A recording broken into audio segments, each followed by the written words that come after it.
Hello everyone, I'm Louis, and today I'm going to introduce you to the sport of disc golf. During quarantine, disc golf is a great way to get outdoors and remain socially distanced. Now, a good comparison to disc golf is traditional ball golf. Much like ball golf, as a lot of disc golfers call it, disc golf has stroke distinctions on holes or pars, tee boxes, or where you tee off, and baskets, where your goal is to get there in the shortest amount of strokes possible. The similarities between traditional golf and disc golf don't end there though. Much like traditional golf, disc golfers have putters, mid-ranges, and drivers in order to utilize a certain shot on any given hole. There are actually three main types of discs though. The first and arguably the most important one is your putter. It's your slowest and straightest flying disc. It also has a very blunt edge, which means it's not going to cut through the air as easy as our faster discs. You can use this at any point on a hole, off the tee even, but most people use these to putt into the basket with. Second off, we have our mid-ranges. Mid-ranges are like an intermediate between a driver and a putter. So they're a little faster than a putter, but a little slower than a driver. And that's because it has this sharper edge than a putter. It's not as blunt.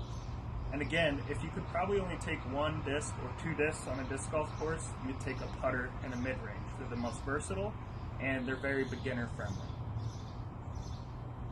Finally, the third and fourth type of disc we have are drivers or fairway drivers. Fairway drivers are a little bit of a slower driver, and drivers are made for maximum distance throws. They spin a little bit faster, they have a sharper edge so they cut through the air a little better, but they're not as beginner friendly because they're slightly harder to control. But with these three discs, you can comfortably play a whole round, but many disc golfers have a disc for every sort of shot they throw. Left, right, straight.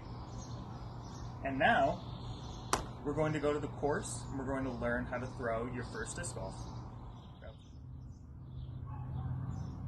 So you're at the disc golf course with your disc golf partner and you're ready to make your first throw, but where do you start? You start at hole 1, and all these holes have markers on them. So for example, this is hole 11, and it says it's 156 feet. It's a par 3, which means we have 3 strokes to get even up to that basket 156 feet up there. So now, I'm going to teach you how to throw your first disc golf disc. So you've got your disc and you're ready to throw. Something very important in disc golf is how you grip your disc. It's much different than a traditional frisbee. So what we're going to do is we're going to take our disc and line it up in between our index and our middle finger, almost like we're shaking hands with the disc. What you're going to do is you're going to curl your thumb on top, place your 4 fingers along the flight plate of the disc. And my hand is different than yours, and all these discs, you can buy this exact disc and it's going to be exactly the same. But my hand is obviously different than yours. So the most important thing here is comfort. So as long as you have your thumb on top and 4 fingers along the rim, you're good. Grip dialed in and we're ready to throw. When you get out on the course, you're going to see a lot of guys running up and throwing, but as a beginner, it's going to be good just to start from a standstill. So what you're going to do is put your dominant leg, I'm right-handed, so my right leg goes forward, and we're going to stagger our steps. My left foot is a little behind my right foot, and I'm slightly wider than shoulders width apart. And my shoulder is pointing right towards the basket up there. What we're going to do is take our grip and grip on the outside of the disc. Not like this or like this, or like this.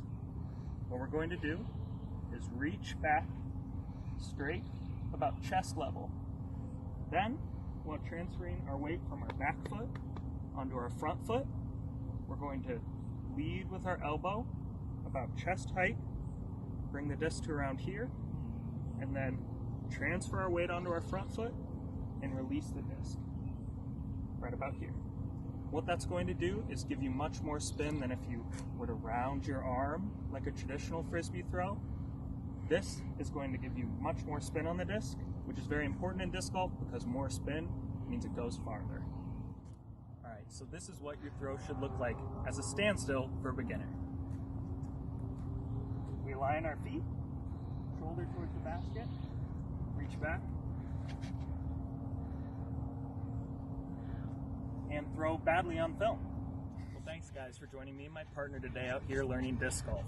If you have any questions or need discs as a beginner, Titan Disc Golf in Cedar Rapids, Iowa sells great used discs, new discs, and they can help you find local courses in your area and just help you learn disc golf. So thank you guys for joining me today, and get out there and enjoy disc golf.